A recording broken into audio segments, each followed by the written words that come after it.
अपने ही चंचल मन को अपने ही बस में करने की दृष्टि से साधना करते करते आज 664 दिन हो गए। तारीख 1 सितंबर सन 2023, दिन शुक्रवार, सायंकाल का समय।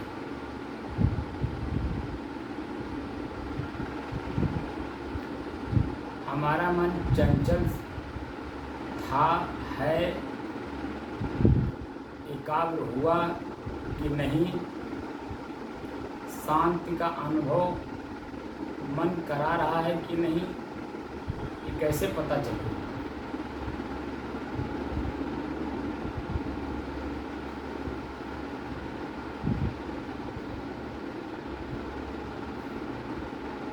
आँख खुलेगा, मन चंचल होगा। कान शब्द सुनेगा, मन चंचल होगा, है ना जी। आँख बंद हो गया, मन एकाग्र हो गया। कान कोई शब्द नहीं सुन रहा बाहरी, इसीलिए शांत है। तो हमारा शरीर, हमारे शरीर से संबंधित इंद्रिय, आँख, नाक, कान, हाथ, पैर सब एकदम स्थिर हैं, इसलिए एकाग्र है ना। इनकी कोई विषय हमारे सामने नहीं पड़ रहे हैं, इसलिए शांति का अनुभव हो रहा है, नहीं हो रहा। और जब शांति का अनुभव हो जाता है तभी हम किसी एक विषय पर जब खोज करते हैं तर्क दे करके, तो उसकी वास्तविकता की गहराई में हम लोग चले जाते हैं। और जब तक वास्तविकता की गहराई का मतलब हुआ कि उसका परिणाम, उसका फल, दूरदृष्टिता, समझ रहे हैं? तो दूरदृष्टिता में क्या हम लोगों को मिला है? आँख, नाक, कान, हाथ, पैर जब बंद करके हम लोग बैठते हैं तो सबसे पहले हमको क्या मिलता है? समाधि अवस्था है जी, जिसके बारे में चर्चा मैंने बहुत विस्तार से कर दिया था जी। 3-4 दिन, 5 दिन लगभग जी। तो सम माने बराबर, यथास्थिति किसकी? हमारे सारे इंद्रियों की, क्योंकि आँख, नाक, कान, हाथ, पैर सब बंद है, इनकी कोई क्रियाएं नहीं हो रही हैं, इसलिए ये शांत है। तो सम है तभी तो शांत है। आदि माने सुख और दुख, इन इंद्रियों के जो विषय के माध्यम से जो सुख, आनंद, उत्साह, उमंग, दुख, पीड़ा, पश्चाताप, आत्मग्लानि या अपने आप में घृणा हो रहा था, दोनों के मध्य में है कि नहीं? ना दुख हो रहा ना सुख हो रहा, एकदम शांत स्थिति है। लेकिन चेतना है कि हमारा कोई इंद्रिय काम नहीं कर रहा और हमारे शरीर में कहीं भी किसी भी प्रकार से न दर्द महसूस हो रहा, न खुजली, न खिंचाव, न तनाव, न दबाव, न शून्यपना, एकदम शांत स्थिति।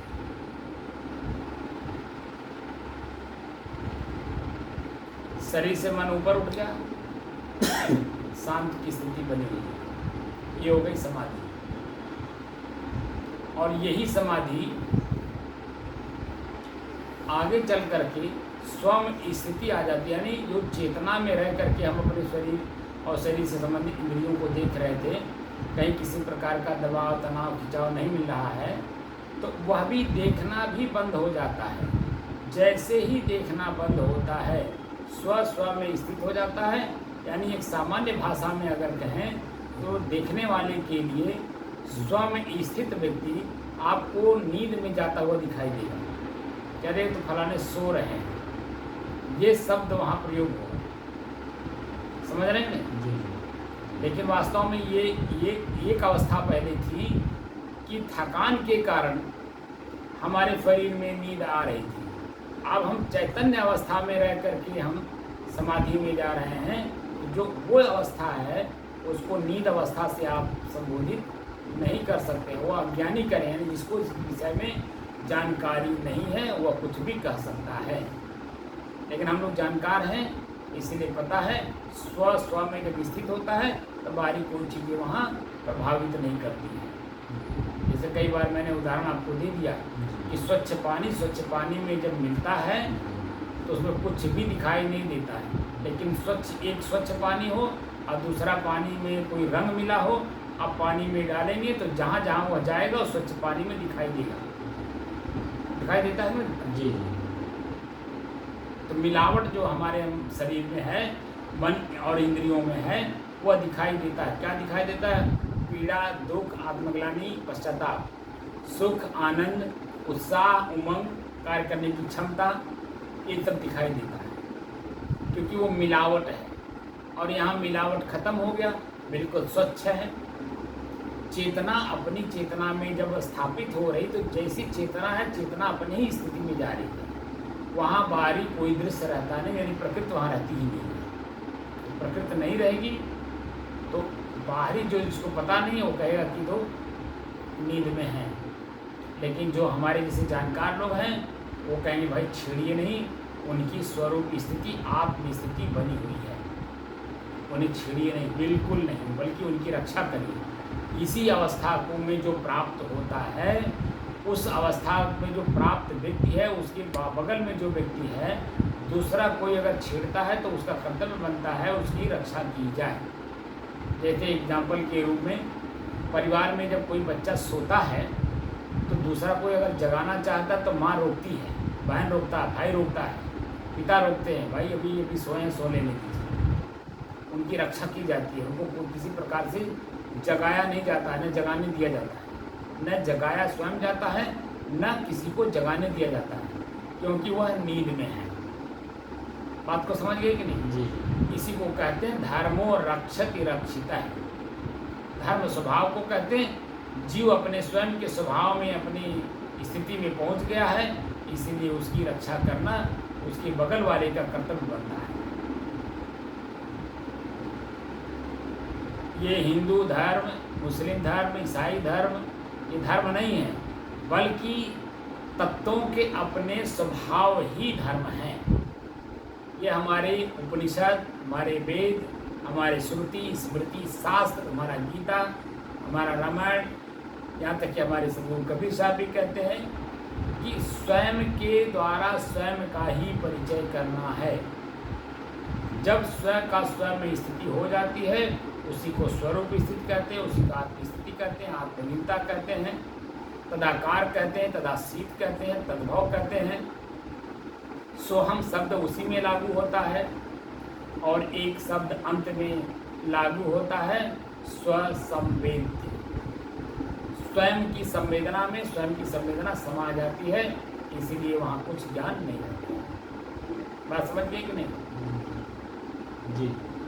तो अब अपने श्वास को देखने से पहले हम अपने शरीर से संबंधित इंद्रिय, उनके विषय, उनके विकार, उनके भोग, यहाँ तक कि हमारे शरीर के ऊपरी हिस्से पे कहाँ खुजली हो रही है, कहाँ मक्खी काट रही है, कहाँ मच्छर बैठा है, कहाँ किसी प्रकार का कुछ अनुभव जो भी हो रहा है, उन्हें एक बार पूरा देख लें। मांसपेशियों में दबाव हो रहा है, नसों में कहीं दबाव हो रहा है, ब्लड सर्कुलेशन नहीं हो पा रहा है, ये सब एक बार अपने शरीर को अपने मन से देख लीजिए। देखने के बाद आप अपने श्वास को देखिए, और जैसे ही श्वास को देखना शुरू करेंगे, हमारे शरीर की सारी स्थितियाँ हमसे, हमारे मन मस्तिष्क में नहीं रहेगा, भूल जाएगा, और हमारी स्वयं की स्थिति बन जाएगी।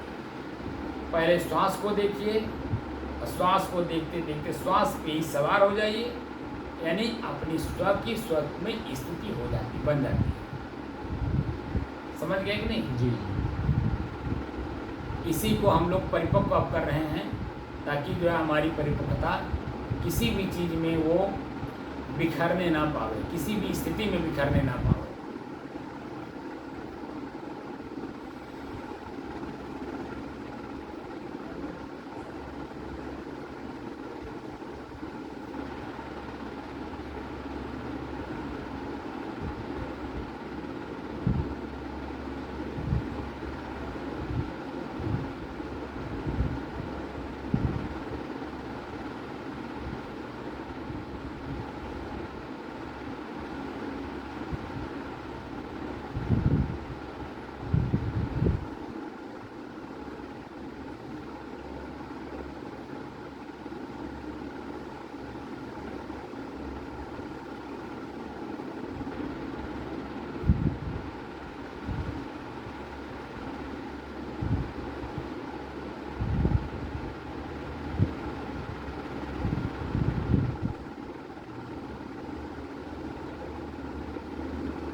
साहब जितने इंद्रियाँ हैं, हम्म?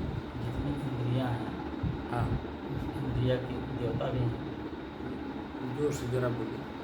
जितनी इंद्रियाँ हैं, इंद्रियों के देवता भी हैं।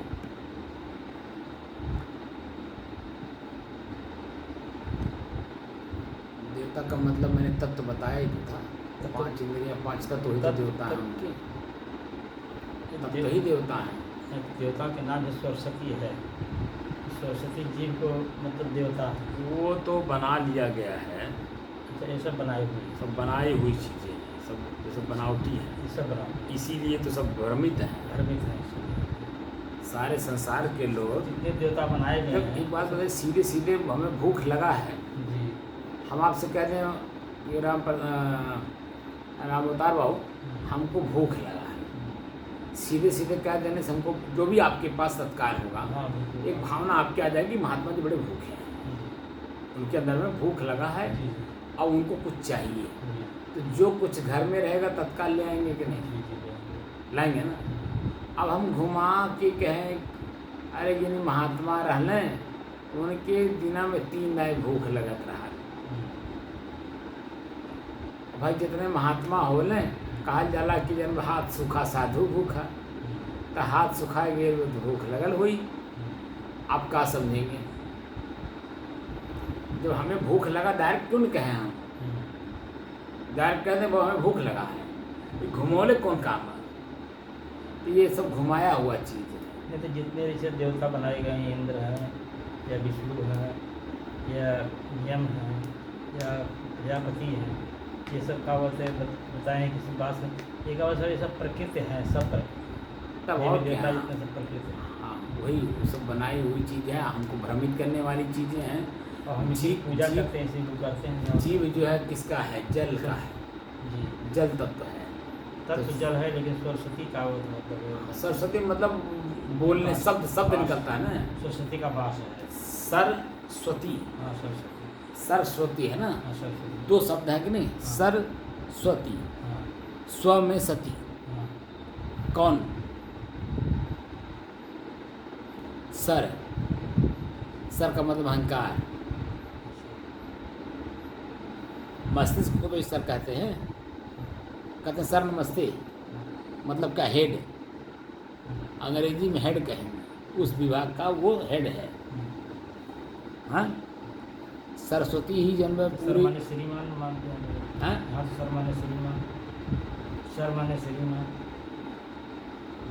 सर माने हेड, पूरे शरीर का, सर माने हेड तो होता ही है। अंग्रेजी में हेड, जी, हाँ, लेकिन यहाँ सर माने श्रीमान मानते हैं। हिंदी में न श्रीमान कहते हैं, अंग्रेजिया में सर माने क्या बोलते हैं, सर कहते हैं, यहाँ हिंदी में श्रीमान कहते हैं। हाँ वही, तो श्री मतलब संपन्न होता है, मान माने मानने वाला, वो स्वयं अपने आप पे संपन्न है। जैसे पंच तत्व में सभी लोग अपने अपने जगह पे संपन्न हैं, माटी अपने आप में संपन्न है, पानी अपने आप में संपन्न है, अग्नि अपने आप में संपन्न है, वायु अपने आप में संपन्न है, आकाश अपने आप में संपन्न है, सभी लोग अपने अपने आप में संपन्न है ना। लेकिन जब ये गरीब हुए कि मैंने कमज़ोर, एक हावी हुआ, एक उसमें कमज़ोर पड़ गया, हाँ, जैसे कम बेस जो होता हाँ, है होता रहता है। उसी में तो क्रियाएं होती हैं। हमारा शरीर ही तत्वों का है, तो हमारे शरीर इसीलिए तो 84 अंगुल पार करने की बात कही गई। 84 लाख जोनियों का मतलब हुआ, 84 जोनी का मतलब हुआ 84 अंगुल। अपने ही शरीर में हर अंगुल पे आप अगर देखेंगे तो कुछ ना कुछ मिलता है, कहीं खुजली, कहीं तनाव, कहीं दबाव, कहीं ब्लड सर्कुलेशन, कहीं मांसपेशियों में कुछ हो रहा है, कुछ न कुछ हर अंगुल पे अपने शरीर को देखिए मन से, तो आप देखेंगे कुछ न कुछ मिलता है, नहीं मिलता है। जैसे इसमें गर्मी भयंकर है बाहर में, और हमारे शरीर में गर्मी है ही है, तो बाहर की गर्मी और अंदर की गर्मी। अब आपके शरीर में कहीं न कहीं खुजली आपको मिलेगी जरूर, मांसपेशियों में, कहीं भी आप देख लीजिए, ज़रा टटोल लीजिए अपने आँख बंद करके, अपने आप को देखिए।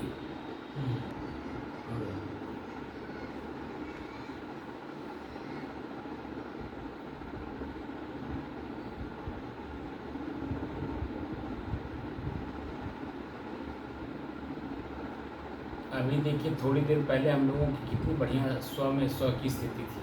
जी। न जीव का कोई वहाँ काम था, न कान कान का कोई क्रिया नहीं हो रही ऐसे थी। काम है। इतनी सुंदर अपनी स्व में स्थिति हुई थी। जी। और जैसे ही जब अभी देखिए आपका मस्तिष्क जीव पे चला गया, कुछ न कुछ सोचने लगा, जीव माने सरस्वती बता दिया।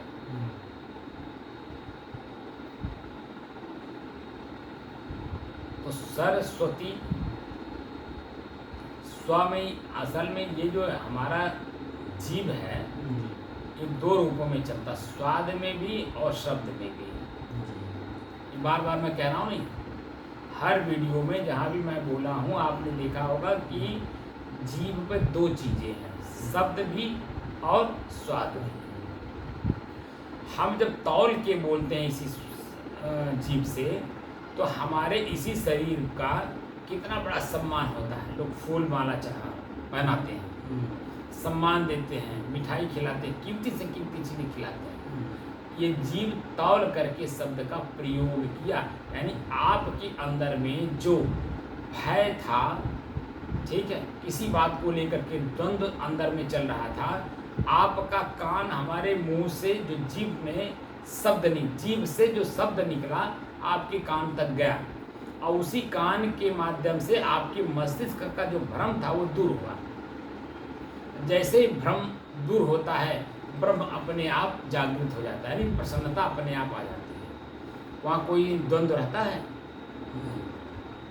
द्वंद्व नहीं रहता, क्योंकि मन खिल गया, जी। प्रसन्न हो गया ना। खिल गया मतलब प्रसन्न हो गया, कोई द्वंद्व है ही नहीं है। लेकिन अगर द्वंद्व है तो मन खिलेगा नहीं, प्रसन्नता होगी नहीं, हाँ, यानी कोई ना कोई बात उसमें रह गई, मलिनता रहेगी, मनता रहेगी, वो भयभीत करेगी। भय खत्म होता तब आपका चित्त खिलखिला के हंसता है, यानी पूरा शरीर खिलखिला जाता है, खिल जाता है नहीं, फूल की तरह। उसी को तो बार बार मैं कह रहा हूँ कि ब्रह्म भूत है प्रसन्न आत्मा न सोचित न कांक्षित। जिस समय में कोई कामना, कोई चिंतन, कोई चिंता नहीं रहता, तब मन में प्रसन्न, आपके शरीर में हंसी और प्रसन्नता आती है, और वही दूर करता है ये जीव।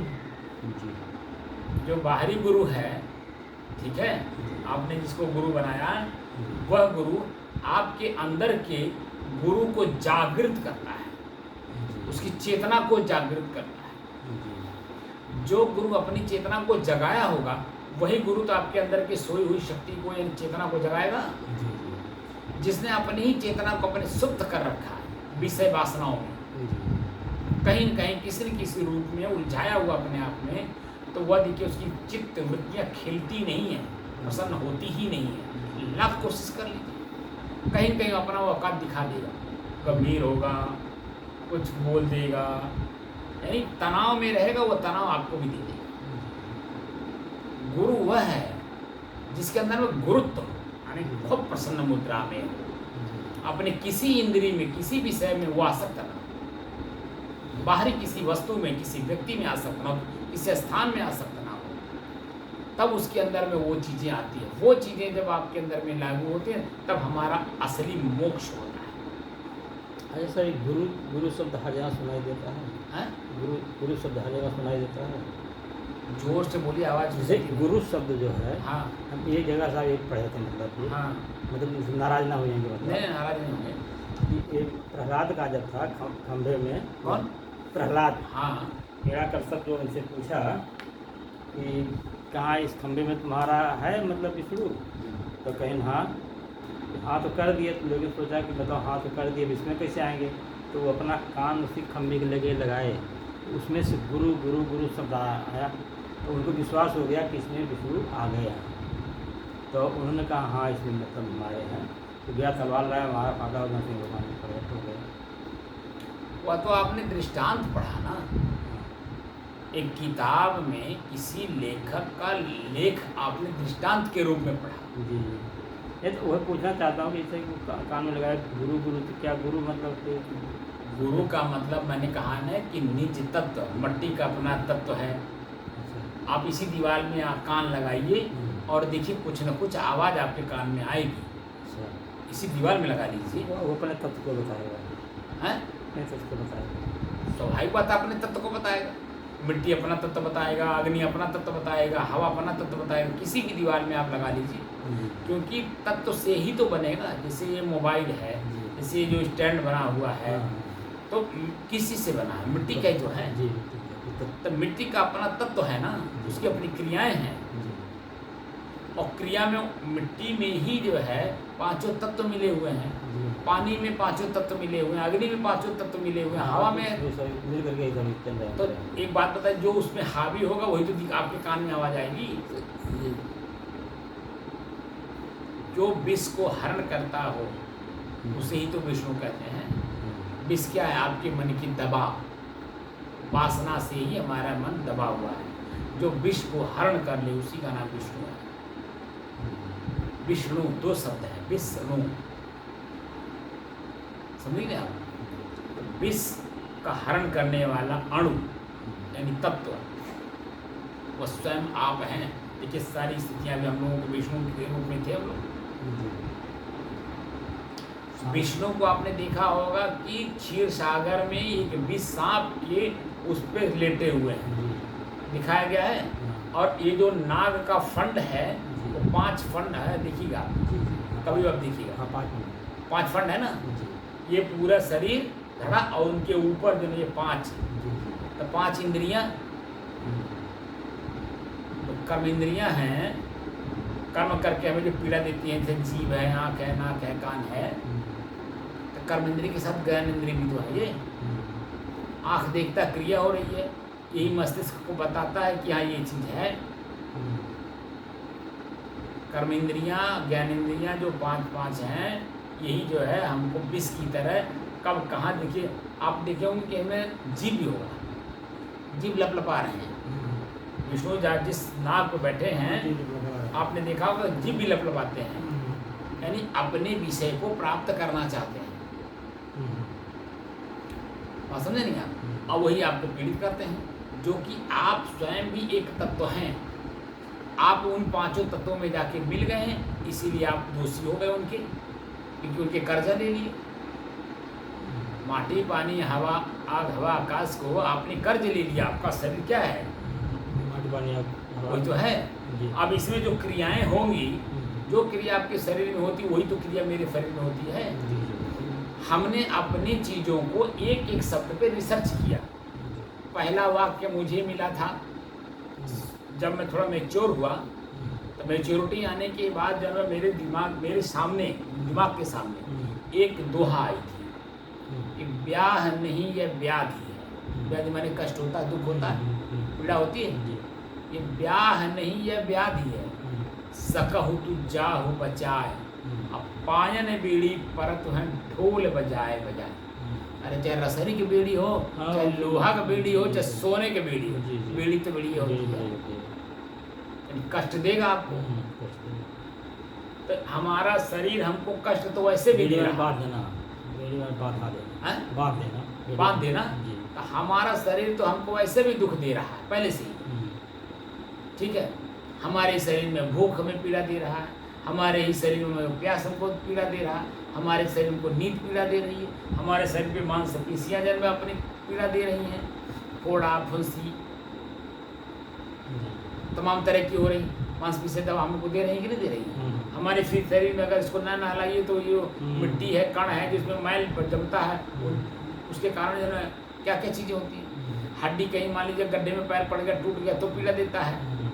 ये शरीर ही पूरा पीड़ा का, ये इस शरीर अपने आप पे नहीं अनुभव करता है, इसका मालिक अनुभव करता है, जो इसी में चीनी पानी की तरह घुल गया है। चीनी और पानी की तरह घुल गया है इसी में, जो चिकना, जो निज तत्व, उसी को अलग करने का कला सिखा रहा हूँ। जब तक अलग अलग वस्तु होगी नहीं, तब तक इसका जन्म अस्तित्व समझ में आएगा नहीं। स्वयं का अस्तित्व और इन तत्वों का अस्तित्व अलग अलग होने पे ही समझ में आएगा। मैं कौन हूँ?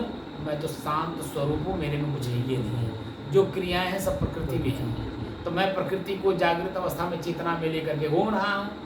तो आँख देखिएगा तो रूप को ग्रहण करेगा ही। कोई सुंदर औरत पड़ गई सामने, हम कितना बड़ा महात्मा हो, कितना बड़ा ज्ञानी हो, ये इतिहास आपने देखा होगा। प्रत्यक्षम की प्रमाण भी है, शास्त्रों में भरा पड़ा है, और प्रत्यक्ष कई लोग उदाहरण हैं जो मैं किसी का नाम नहीं लूँगा। जी जी जी बड़े बड़े जन में वित्तवेत्ता हैं, ठीक है।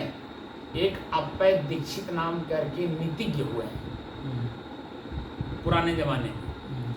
उन्होंने लिखा है, स्पष्ट लिख दिया है, जो बड़े बड़े चीज़ों को आप देख रहे हैं यहाँ, अलग अलग लोग अलग अलग विषय में अपने आप को बांध रखे हैं। कोई तबला बजाने में, कोई हारमोनियम बजाने में, कोई मंजीरा बजाने में, कोई वो और कई कई इंस्ट्रूमेंट हैं संसाधन बजाने वाले, देखिए उसमें व्यस्त हैं, उसमें पूरा अपना तो पारंगत हैं। हर लोग हर किसी न किसी उसमें उलझे हुए हैं, लेकिन उसी में उन्होंने लास्ट में लिख दिया, स्वज्ञान ज्ञानिनो विरला। अप्पय दीक्षित जी का ये लेख है, सबके बारे में उन्होंने लिख दिया। वेदज्ञा अपि भवन्ति शास्त्रज्ञाः, लास्ट में लिखते हैं कि स्वज्ञान ज्ञानिनो विरला। स्व का स्वयं में ज्ञान करने वाला कोई विरला होता है, और उसी विरले में ही आपको ये साधन दे रहा हूँ। और उसी विरले को पहचानने के लिए जो मूल साधन है ईश्वर, अपना श्वास। ई माने या स्वर माने श्वास। अपना श्वास कभी अपने से अलग हुआ? कभी कोई अनुभव किया? अब आप बता दीजिए कि 664 दिन से हम यही तो अभ्यास करा रहे हैं कि आपका श्वास अपने से अलग महसूस हो। जैसे ही श्वास अपने से अलग महसूस होता है, उसमें सुगंध, दुर्गंध, सामान्य, ठंड, गर्म, शीतल, अंदर में जो यहाँ नाक के अंदर जाके टच करता है, नाक के निचले हिस्से पे, होंठ के ऊपरी हिस्से पे, अंदर बाहर सब जगह देखिए, खुजली, तनाव, खिंचाव, दबाव, ये सब दिखा रहा हूँ कि नहीं दिखा रहा हूँ? गीलापन, सूखापन, सब कुछ बताया कि नहीं बताया? ये अलग अलग मटेरियल हैं। जब अलग अलग मटेरियल जब सूक्ष्म रूप से, जितने सूक्ष्म से सूक्ष्मतम की ओर उसको जा करके देखेंगे, तब हम अपने को समझ पाएंगे। ये सबके जानने वाले, इनका उपभोग करने वाला, इनके परिणाम को भोगने वाला ये नहीं है। इनके पीछे मैं स्वयं हूँ। तो मैं कौन हूँ? तो क्या आँख से देखा हुआ दृश्य मैं हूँ? नहीं, और आँख का विषय है, यानी रूप, यानी अग्नि तत्व अपनी तरफ आकर्षित करता, खींचता है। हमारे शरीर में जो मटेरियल है किसका है? क्या पुरुष का मटेरियल है? पुरुष का मटेरियल तो खाली 2.5 तोला वीर्य है। बाकी मटेरियल किसका है? स्त्री का है कि नहीं हमारे शरीर में? पुरुष को देख करके किसी पुरुष के अंदर में बता दीजिए काम वासना जगता हो? बोलिए, पुरुष को देख करके काम वासना की भावना जगती कहीं? लेकिन 1 लाख, 1 करोड़, 1 अरब अगर आदमी हो, उनके बीच में एक स्त्री पहुंच जाए तो जितने लोगों का नज़र उस पर पड़ेगा, सबके अंदर में वासना जागना शुरू हो जाएगा। क्यों? उसी के शरीर का मटेरियल मेरे शरीर में ना है, तो अपनी तरफ आकर्षित करेगा कि नहीं? जैसे आँख रूप अग्नि है, अपने रूप को देखता है तो खींचता अपनी तरफ। कान इसका है, वायु तत्व का, वायु तत्व अपनी तरफ खींचता है कि नहीं खींचता है? आकर्षण करता है। प्रेम से बोलिए, बड़े प्रेम से मीठा वाणी बोलिए, बार बार सुनने का मन करता है। तो ये तत्व हैं, तत्व अपने अपने में खींचते हैं। लेकिन आप अपने तत्व निज तत्व हो ना।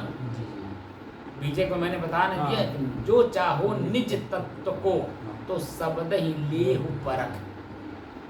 शब्द को मैंने परखाया, अब उसके बाद भी उलझेंगे तो आपका विषय है, मेरा विषय नहीं। मैं तो एकदम साफ क्लियर करते चला जा रहा हूँ, और एक एक पॉइंट पे एक एक वीडियो बना बना करके आपको समझाने की कोशिश कर रहा हूँ। और वो वीडियो हमारी पड़ी भी है। ये भी नहीं है कि जब मैं खाली बोला और यहीं खाली कमरे तक सीमित रह गया। अब तो वर्ल्ड में जा कर के घूम रहा है। चर्चा आप हम की हमारी हो रही है, लेकिन यही चर्चा पूरे विश्व में, इस यूट्यूब रूपी मार्केट में सब लोग देख रहे हैं। अब मैं साफ साफ आपके, हम जब 2015 में वो चाइना से आया एक विद्यार्थी को मैंने देखा, कबीर पे पीएचडी करने वाला। उनके वहाँ के टीचर स्टाफों ने कहा, भाई देखो ऐसा है, अगर कबीर पे आपको पीएचडी करना है तो आपको सबसे पहले तो हिंदी आना चाहिए, क्योंकि वो हिंदी भाषी थे।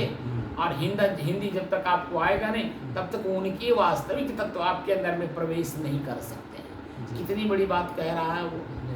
वो पीएचडी का बालक है। एक एक वाक्य उसके बहुत महत्वपूर्ण होते हैं। जो थीसिस लिखा जाता है पीएचडी में, एक एक वाक्य महत्वपूर्ण होते हैं, क्योंकि वो साक्षात देख करके लिखा जाता है, अनुभव करके लिखा जाता है, वो चीज़ें होती हैं। उसने जो वहाँ बताया आधे घंटे तो राह में थी, मुश्किल से घंटा रहा होगा, और उतने में ही पूरी धरती जो उड़ा दिया। स्थान का भी, स्थान पे रहने वाले लोगों का भी, सरकार का भी, मैंने उस स्थान से संबंधित जितने भी लोग थे, दो ही वाक्य में उसने सबको मुका दिया कि यहाँ कबीर के जगह पे कबीरत्व तो नहीं दिखाई दे रहा, कबीर के स्थान पे कबीरत्व तो नहीं दिखाई दे रहा है। दो पाठ में उसने पूरा धज्जी उड़ा दिया। भाई इतना कर दिया तो सब खत्म होगा, तब सफाई कर दिया था। वहाँ तो ये दिखना चाहिए जैसे आप वो पढ़ते हैं ना, कौन सा वो जिसमें उनका वर्णन है राजा जनक जी का। राजा जनक जी देह रहते रहते विदेह कहा है, तो कैसे विदेह कहा है? उनके यहाँ जितने भी लोग थे सब निर्मोही थे।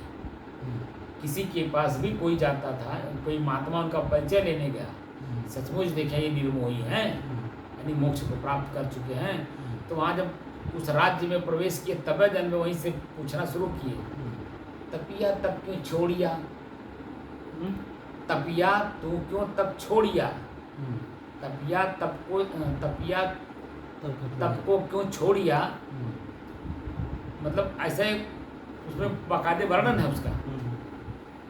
ठीक है, आपने अपनी तपस्या क्यों छोड़ करके यहाँ चले आए? अरे लड़का था मर गया, बात खत्म हो गई। इस दृष्टांत में आता है एक राजा का कि राजा जन बड़ा निर्मोही था, तो राजा जन निर्मोही, राजा नाम ही था निर्मोही राजा, तो लड़का उसका जन्म गया शिकार खेलने, तो शिकार करते करते करते थकान आ गई, तो वो एक जंगल में कुटी थी, महात्मा जी के पास गया पानी पीने, कहा कि जन्म मैं जो है फला निर्मोही राजा का मैं पुत्र हूँ और मैं रात यहाँ आपके पास गुजारना चाहता हूँ। तो उन्होंने निर्मोही शब्द सुन करके जब आश्चर्यचकित हो गए, तो कहे कि वो लड़का महात्मा जी से कहा कि महात्मा जी मेरे यहाँ सभी वास्तव में निर्मोही हैं, कोई मोह किसी को नहीं है। कहे कैसे? कहें आप जाना चाहते तो जाके परीक्षा ले। लड़के को कहे तू यहीं रहा, मैं जाता हूँ देखता हूँ। जा करके कहने लगी, वहाँ जैसे राज्य में पहुँचे तो आज हमें जो भी मिले, भैया राजा का जो लड़का था ना राजकुमार मर गया, वो शेर ने उसको फाड़ के खा लिया, फाड़ दिया, मार दिया, मर गया। तो वहीं पे सभी लोग कह रहे हैं तपिया तो तब क्यों छाड़िया, तुम अपना तब क्यों छोड़ दिया? अरे वो तो प्रारब्ध था, वो तो मर गया, बात खत्म हो गई। पाँच तत्व अपने मिल हो गया। उन दोनों का अपना लेन देन था, लेन देन पूरा हो गया, वो चला गया। बात क्यों यहाँ आए हो, क्यों किसको बताने आए हो? तो राजा तक गए, तो राजा भी, रानी भी, राजमाता भी, सभी लोग जो है एक ही बात वही कहे, निर्मोही वाली भाषा। तब वहीं पे जो है लास्ट में राजा को महात्मा जी कहते हैं तुम्हारा लड़का मरा नहीं है, मैं तुम्हारा सिर्फ परीक्षा लेने आया था, तुम्हारा बेटा हमारे कुटी पर सुरक्षित है, कल सुबह आपके पास आ जाएगा। समझेंगे आप? ये वास्तविकता है, वास्तविकता है। आप अपने को तौल के तो देखिए, अपने इंद्रियों को, अपने इंद्रियों के पीछे से अपने को बचाइए तो सही है। सत्य यही है साहब, सत्य यही है। तो कोई चीज़ें अगर हम देखें हैं उसकी दृष्टि से देखें तो कोई गलत चीज़ें नहीं है, ठीक है। हम अपनी तरफ मुड़ के देखते नहीं, जी जी, निज तत्व को निज तत्व में हम समाहित करते नहीं, इसीलिए सभी चीज़ों में भ्रमित है। आपको मैं गलत कह रहा हूँ, आप हमको गलत कह रहे हैं, वहीं द्वंद हो रहा है। जबकि मेरा निज तत्व घर से मेरा है, बस है निज तत्व ही अपना मेरा है, मेरा स्वयं का वही है जो मैं हूँ, बस क्या और कुछ नहीं, और कुछ है ही नहीं है। आँख से देखा हुआ दृश्य मैं नहीं, कान से सुना हुआ शब्द मैं नहीं, मैं तो शांत स्वरूप में बिल्कुल। अभी आपकी हमारी स्थिति यही बनी हुई थी। अब यहाँ मन ला करके उसमें खोखुन डाल दिया, फुफुंदुआ तो है जी, और क्या फुफुंदे है सब। फुफुंदन है। ये सब फुफुंदे है। अब जो कुछ भी इसमें आएगा हाँ, वो सब फुफुंदुआ हम लोगों के लिए सब रहेगा, फुफुंदे है। वो सब मैल है, सब मैल है बिल्कुल सब। मानसिक मैल है। जी, खुरपन मतलब मानसिक मैल, जी। समझ नहीं आप, हम लोगों को एकदम बिल्कुल चाहिए एकदम शांत। हाँ हाँ, मतलब बिल्कुल बात। खैर कोई बात नहीं है, आज जितना निकल जाए उतना अच्छा है। कोई भी चीज़ मन में अगर आता है तो तुरंत वो निकाल दीजिएगा हमारे सामने, जी ताकि हल्का हो जाइए। जी और अगर अंदर लिए रहेंगे तो वो आपको बार बार चुभेगा, जी वही फोड़ा फुंसी बनेगा, जी समझे नहीं आप। इसीलिए मेरे सामने, इसीलिए पूर्व में था कि कोई भी व्यथा उसी के सामने कही जाती थी जो उसके लेवल का था, जिसको हम गुरु कहते हैं। यानी उस कार्य को करके वो पारंगत हो गया है, अपने आप को पार कर लिया है और उस चीज़ से अपने आप को मुक्त कर लिया, यानी दुख से मुक्त कर लिया। तो दुखी व्यक्ति, जैसे मैं हमको फुंसी हुई, तो फुंसी डॉक्टर के बारे में पता, डॉक्टर हमारा फुंसी ठीक कर सकता है। हमारा फुंसी हो, फोड़ा हो, कैंसर हो, डॉक्टर हम देखिए वहाँ निधड़क जा करके सब बातें बता देते हैं। गोपनीय से गोपनीय हमारे शरीर में कोई भी क्रियाएं होती हैं, डॉक्टर पूछता, हमें बताना पड़ता है। एक बार की घटना बताऊं, बम्बई में मैं था, उस समय मैं छोटा लगभग वही 5-6 में पढ़ रहा था। तो गर्मी का मौसम था, गर्मियों से ज़्यादा वहाँ न गर्मी रहती है न सर्दी रहती है, मध्य का चीज़ रहती है। हमको जब किसी मित्र के साथ में वो उसको खुजली हुई थी, उसके कंधे पे हाथ धर करके मैं बहुत घूमा, खेला। अब लड़का बुद्धि क्या मालूम, उसकी खुजली मेरे शरीर में, मैं मुझे भी खुजली पैदा कर दी मेरे शरीर में। अब जब खुजली हो गई, अब खुजलाते खुजलाते रहा नहीं जाए, कट जाए। डॉक्टर के पास गए तो डॉक्टर संजोग से लेडीज़ थी उस समय। अब लेडीज़ के सामने, और जब बचपना थी, हमें कुछ जानकारी वैसा था भी नहीं। उन्होंने मेरे से पूछा, कहीं तुम गए थे? हमने कहा हाँ गए थे। कहाँ गए थे? हमने कहा स्कूल गया था।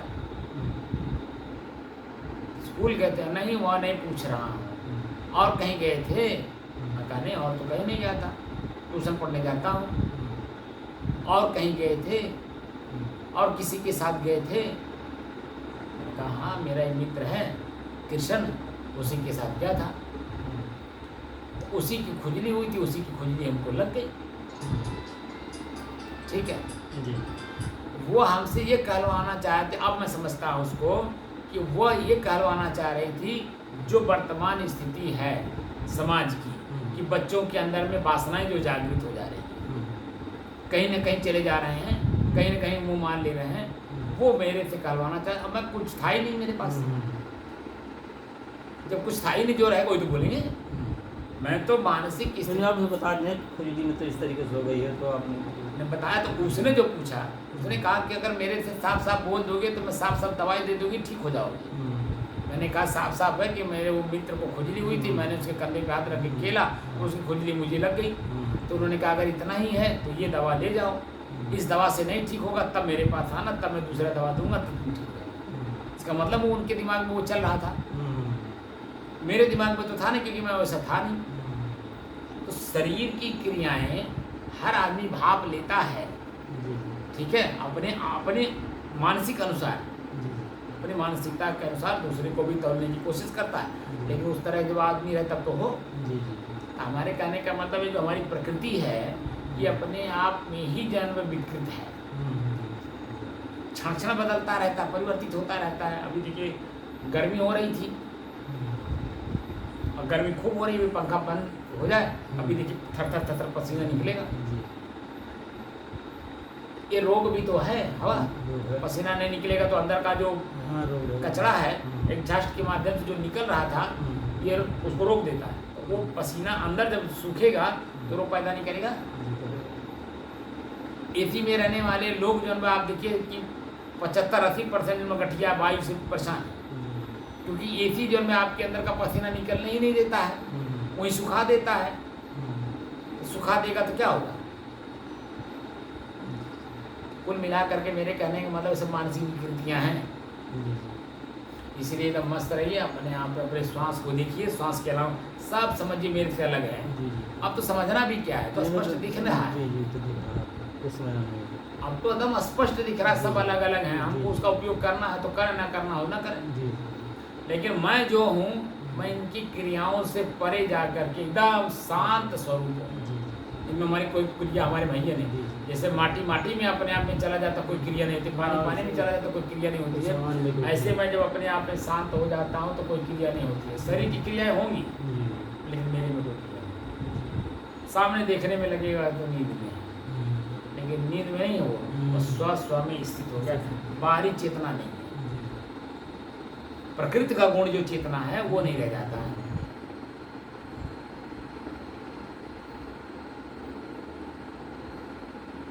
चेतना रहेगी तो अन्य से चली रहेगी, जी जी। सारी चीजें एक्टिव रहेगी। लेकिन जब चेतना खत्म हो जाती है तो शरीर डूब जाता है। ये नहीं होता आपका, जी जी। आपके मन में कोई कामना, कोई इच्छा, कोई चिंता, कोई चिंतन रहता है? कुछ नहीं रहता है। तो शरीर का भी ज्ञान नहीं रहता है, तो बिल्कुल मस्त रहता है। कोई आप में समा गए, आपका मतलब स्वयं स्वयं स्वयं में समा गए, तो उसकी अपनी स्थिति बन गई। बस इसी को जो है मजबूत करना है। जितना मजबूत हो जाए, ये सब समझिए हमारा अपना है, बाकी कुछ अपना नहीं है। सब प्रकृति है, परिवर्तनशील है, इसमें मिलावट है, ठीक है। इसमें मिलावट में विकार है। अच्छाई देखने को, खाली देखने के लिए, जैसे एक तो कहानी है, नया 9 दिन, पुराना 100 दिन।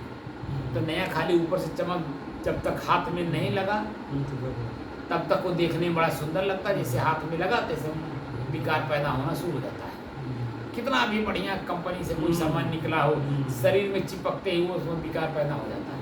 इस शरीर में विकार है, मैल है, उसमें लगेगा, उसको मैल करेगा। इसीलिए शरीर रूपी चादर को अब से जब तक जीवन में रहिए, कम से कम इसमें दाग मत लगने दीजिए। उदार बनिए, उदार चरिता नाम। कोई भी व्यक्ति आए उसको खाली कर, अपने पास जो आपने स्टोर कर रखा अंदर, सबको खाली करिए। रुपया हो, सोना हो, चांदी हो, अंदर में क्रोध हो, लोभ हो, मोह हो, ईर्ष्या हो, दया हो, क्षमा हो, संतोष, सबको खाली कर दीजिए। जब तक सबको खाली करेंगे नहीं तो तब तक स्वयं में स्थित होगा नहीं। इसीलिए आप देखिए कि मैं इसीलिए छोटी छोटी चीज़ों में मैं अपने महात्माओं की जो पूर्व की क्रियाएँ हैं उसमें मैंने रिसर्च किया। दाढ़ी क्यों रखा जाता है?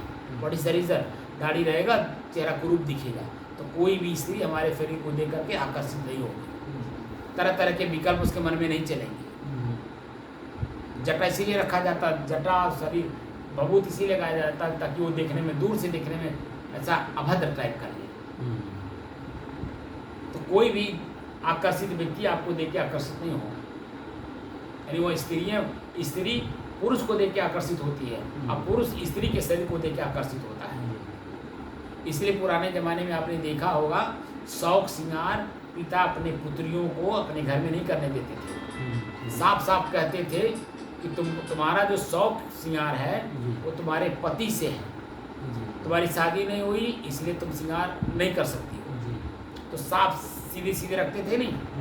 तो उनके ऊपर कोई आकर्षणशील गिद्ध टाइप का जो दिमाग रखने वाले हैं उसको कहाँ नहीं कोई झपटा मारता था। आज क्या हम अपने शरीर को खुद जागृत करा रहे हैं, तो जो देखने वाला तो जागृत होगा कि नहीं होगा? पतंगा उसमें गिरेंगे कि नहीं गिरेंगे? चील गिद्ध जरा मांस जहाँ देखिएगा वहाँ गिरेंगे कि नहीं गिरेंगे? बोलिए।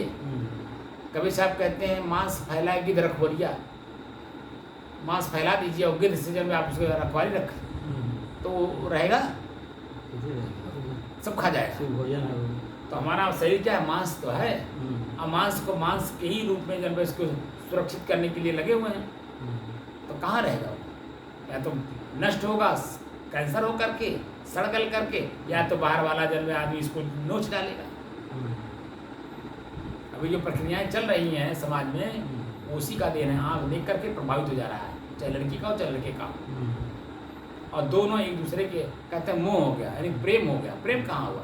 वो तो वासना जागृत हो गई। न मोह जागृत हुआ, न प्रेम जागृत हुआ, और वासना जागृत हो गई। अब वासना जब जागृत होगी तो वह धधकती हुई आग है, स्वयं जलाएगी, स्वयं जलती है, दूसरे को भी जलाती है। जिसके अंदर में भी वासना जागेगी, स्वयं जलाएगी अपने आप को और उसके साथ साथ दूसरे को भी जलाएगी। और वही हमारे यहाँ देखिए, इस समय सारा सिस्टम वासना जागृत करने वाली आ गई है। सारा सिस्टम हमारा जीभ से लेकर के आँख तक सारी जितनी भी चीज़ें सब जो है बाहरी हैं, और सब जो है pizza, burger, chowmein, samosa, jalebi, ये सब क्या है? जीभ का खाली स्वाद है। अंत उसका परिणाम बड़ा गलत है। आँख, जीभ और लिंग, ये तीन अगर अपने बस में हो जाएं तो पूरा वर्ल्ड आपका, कोई कष्ट कहीं है ये नहीं। लेकिन इसी को हम लोग जागृत कर दिए और भी जागृत कर रहे हैं। इसी को जागृत करने वाले संसाधन भी खूब हमारे समाज में और भरपूर लाए जा रहे हैं। तो बर्गर, चाउमीन कहाँ पहले कुछ खा ही नहीं सर, अरे जल्दी तो आया है। देखिए, कुछ भी खाइए, पेट है। ये सब चीज़ें जैसे आप एक बार खाइए खाली जानने की दृष्टि से, लेकिन वो हम लोगों की दृष्टि रहती है ना, खाली जीभ के स्वाद बस खाते हैं। तो जब खाते हैं तो आप पेट को भी तो देखो। सुबह आपका पेट जो साफ नहीं होगा, कब्ज होगा तो रोग घेरेगा। आजकल शुगर बढ़ रहा है, व्हाट इज द रीज़न? आपके खान पान में विकार है, बिगड़ा हुआ है, शुगर बढ़ेगा ही।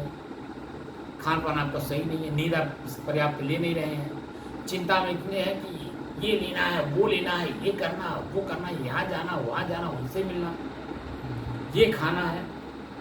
अब वो सारी जो इच्छाएं हैं आपको प्रभावित कर रही हैं। पहले के लोग 100-100 साल जीते थे, 150-150 साल जीते थे, ठीक है? तो जो मिल जाता था खा लेते थे, पेट भरने से मतलब था, कोई अंदर में इच्छा थी ही नहीं, इसलिए 150-100 साल तक जीते थे। आज जन्म में 40-50 साल, 60 साल जाते जाते जन्म हालत खराब हो जाएगी। वो तो छोड़िए, अभी जन्म में एक्सीडेंट, अभी आप ही बता रहे थे ना, एक्सीडेंट जो सड़क पे हो रहा है 18 साल से 25 साल के अंदर के बच्चों की ज़्यादा हो रही है। क्योंकि माँ बाप जो है अपने स्वार्थ में उनको गाड़ी पकड़ा दे रहे हैं, और गाड़ी का कान ऐठना जानते हैं, खाली से एक्सीलेटर लेना। शादी ब्याह में गाड़ी मांगेंगे तो रिवाज हो गया साहब गाड़ी। इसलिए जो है हम खुद अपने दोषी हैं, अपने ही दुख के दोषी हम स्वयं ही हैं, क्योंकि हम अपनी चीज़ों को अलग अलग नहीं कर पा रहे हैं, ठीक है ना? इसीलिए सब चीज़ों में पढ़ने की ज़रूरत नहीं है। बस अपने अब जो स्थिति हमारी बन गई है इसी में मस्त रहिए। हाँ, इसी को अंतिम क्षण तक जो है बनाए रखिए। मरने के पहले तक हमारे अंदर में जो कुछ भी सब खाली कर दीजिए। अरे संजोग आपके अच्छा है, ये हमारे सामने आप व्यक्त कर देते हैं, मैं उसमें जो पछोड़ने वाली चीज़ है मैं कहता हूँ ये आपका अपना रख लीजिए, बाकी निकाल दीजिए। वैसे तो मैं के अलावा कुछ में रखने लायक है ही नहीं, ठीक है ना? कुछ भी जो भी है उसको निकाल दीजिए। जितना निकाल देंगे उतने खाली हो, उतना हल्का होंगे। जैसे 10 आदमी से आप 1-1 लाख रुपये कर्जा ले लीजिए, ठीक है?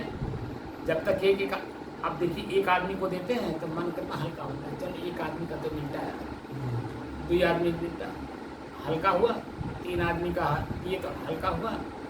ऐसे एक एक करके जब सबका निपटा देते हैं, अंतिम वाला जब दे देते हैं तो कितना, लड़की का शादी किए होंगे, जहाँ से कर्जवा लिए होंगे, कर्जवा निपटाने के बाद आप कितना हल्का, अपने आप को हल्का महसूस करते हैं कि ऐसे ही मेरे शरीर में सारी चीज़ें जो रोमे हैं ये कोठे हैं, यानी लॉकर हैं। एक एक लॉकर में हमारे एक एक कर्म, एक एक जन्मों के कर्म इसमें निहित हैं। हाँ, इतनी सूक्ष्मता में जानिए, जितने रोए हैं, ये पूरा शरीर जो स्वस्थ आपको दिख रहा है, ये हमारे पूर्व जन्मों के कर्मों के संस्कार इसी में निहित है। इसी में एक एक जन्म के कर्म हमारे हैं। जिस जिस जन्म में जिस जिस कर्मों को हमने किया है वो सब जागृत हो गए हैं। अभी असल में हमारा चित्त अभी बिल्कुल क्लीन हुआ नहीं है, इसलिए उस चीज़ को अनुभव नहीं कर पाता है। मैं तो अनुभव इसलिए कर पा ले रहा हूँ क्योंकि मैं बाहरी वृत्तियों में अपने आप को एकदम बिल्कुल, हमारा लाख नुकसान आप कर दीजिए, हमारी वृत्ति उसमें जावे नहीं करेगी, लाख नुकसान कर दीजिए। अब मैं बड़ी बड़ी घटनाओं को अगर मैं बताऊं तो आपको लगेगा कि ऐसे खाली झूठ बोलते हैं। बड़ी बड़ी घटनाओं को मैं नज़रअंदाज कर देता हूँ, इसीलिए अपने आप में रहता हूँ। क्योंकि बाहर अगर हम देखेंगे तो अपने आप में नहीं जा पाएंगे, तो अपनी चीज़ों को अनुभव नहीं कर पाएंगे। वो बाहर की चीज़ें मुझे प्रभावित कर दी, कार नाई बार 2007 में जब से यहाँ महंत बने, कोई ऐसा व्यक्ति मेरे पास बैठने वाला नहीं था कि ये ना कहा हो कि जब आप कार ले लीजिए, कि कार मत लीजिए। कोई जितने भी लोग आए, महाराज जी आजकल भवकाल का ज़माना है, अरे कार तो चाहिए, कहीं जाना आना हो तो कैसे जाएंगे। हम कहते हमारे पास, हम पैदल चलने वाले लोग हैं, तो हमारे पास अपना क्या है, ना मैं खेती करता हूँ, ना मैं बिजनेस करता हूँ, ना मैं नौकरी करता हूँ, ना मेरे पास कोई आय का स्रोत है, ना मेरे अंदर में कोई ऐसा गुण है कि मैं गुण का प्रयोग करके लोगों से पैसे कमाऊँ। मेरे में कुछ है ही नहीं है, जो है मैं उतने में ही संतुष्ट हूँ, मुझे बाहरी कुछ नहीं चाहिए, क्योंकि बाहरी चीज़ें मुझे प्रभावित कर देंगी। कल को गाड़ी ले ली, 5 लाख 7 लाख 8 लाख 12 लाख गाड़ी पैसा लगेगा, वो तो मान लीजिए किसी भगत से कह दिया वो दे दिया, ठीक है, रोज़ का पेट्रोल खर्चा होगा, कहाँ से आएगा, वो होगा रोज़ पहिया घिसेगा, पंचर होगा, मोबिल पलटवाना है, ये करना है, वो करना है, यहाँ जाना है, वहाँ जाना, कहाँ से आएगा उसका खर्चा। मेरे पास कोई आय का स्रोत है ही नहीं है, मैं निकम्मा आदमी, भगोड़ा आदमी, समाज से भाग करके जब मैं किसी तरह से जो है जीवन यापन कर रहा हूँ, मांगता आदमी, मांग करके जीवन यापन कर रहा हूँ, मैं कार कहाँ से ले लूँ भाई, मेरे पास कार कहाँ से आएगी, बंद हो गया।